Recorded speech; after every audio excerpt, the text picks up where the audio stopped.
Appearance versus reality is one of the only things I remember from English literature. And I found that life is also appearance versus reality. I think reality is different for everyone, to be honest, and that's what makes it hard for me to wrap my small head around it.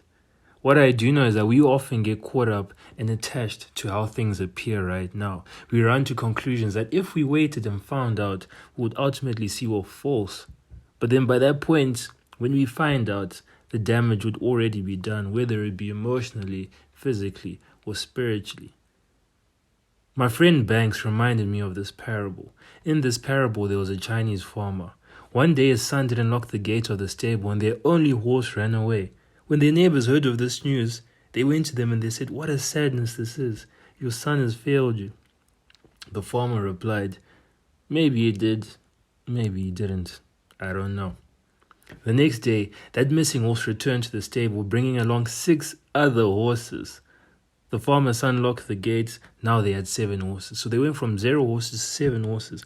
Obviously, when their neighbors found this out, they were like, "What a joy this is. This is a blessing. You'll be able to maintain your farm with 3 horses, sell the rest, and have a great profit. This is amazing." And the farmer replied, "Maybe yes, maybe no." The next day, the farmer's son was trying to domesticate one of the horses, and he got thrown. He fell on rocks, and he broke his leg.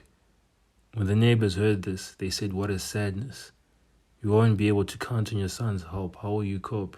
This is a tragedy." The farmer replied, "Maybe yes, maybe no." The next day, a general from the Chinese army came to the village to conscript all the young men to fight on the front lines of a battle against a terrifying enemy of overwhelming force. The father looked at his son, looked at the general, and he said, "I'll give him to you, but because his leg's broken, I can't." So because of that, the father's son stayed. And in this battle, all the young men who went, they were killed. So when the neighbors learnt of this, they said, "What a joy this is. Your son avoided certain death." The farmer replied, "Maybe yes, maybe no." See, and there's many things you can take from this story, but the one thing I want to focus on now is suspended judgment. We are so quick to judge the things that happen to us. But if, honestly, we waited, we would see that many of the negatives lead to positives. A lot of the good things in my life, the joys, or as a result of things that I viewed as bad, the end of the world, something left my life, and I'm like, I won't be able to cope. And then I coped, and not only coped, but thrived. But a lot of the pains that I have in my life have come from things that when I had them, or when they came into my life, I was over the moon. All I can conclusively take from this story is that things happen. They will appear to be one way, but if you wait long enough, they'll appear to become another way.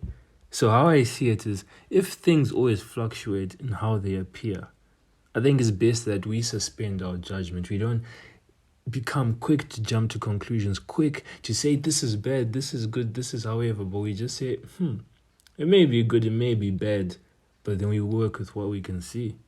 However, despite all of this, I choose to believe that eventually things will end on a positive note. And if they aren't positive, then it's not the end. I may be wrong, I may be right, who knows.